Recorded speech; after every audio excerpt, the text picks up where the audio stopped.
Madame la garde des Sceaux, Keeper of the Seals. Que lutter contre le terrorisme nécessitait et nécessite du sang-froid, de la détermination et de la méthode. En aucun cas, à aucun moment, nous ne devons renoncer à nos traditions juridiques, ni rompre l'équilibre entre les principes constitutionnels de l'ordre public et de préservation de nos libertés individuelles.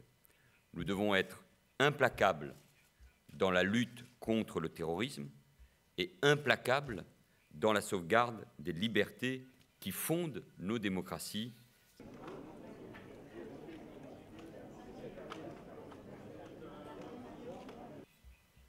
En tout, depuis le début de l'année, et c'est un décompte macabre, ce sont plus de 30 attentats suicides perpétrés partout dans le monde, et notamment en Afrique et au Levant, au nom d'une idéologie totalitaire, s'appuyant sur une vision dévoyée de l'islam.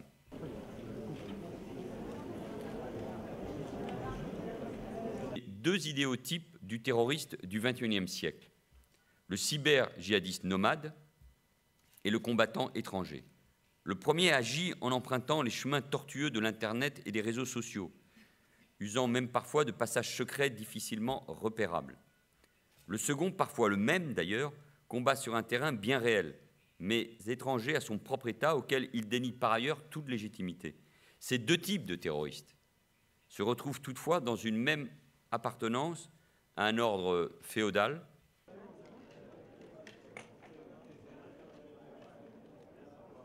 une structure sera créée d'ici la fin de l'année afin de prendre en charge, sur la base du volontariat, des jeunes de retour de zones de conflit et ne faisant pas, bien sûr, l'objet de poursuites judiciaires.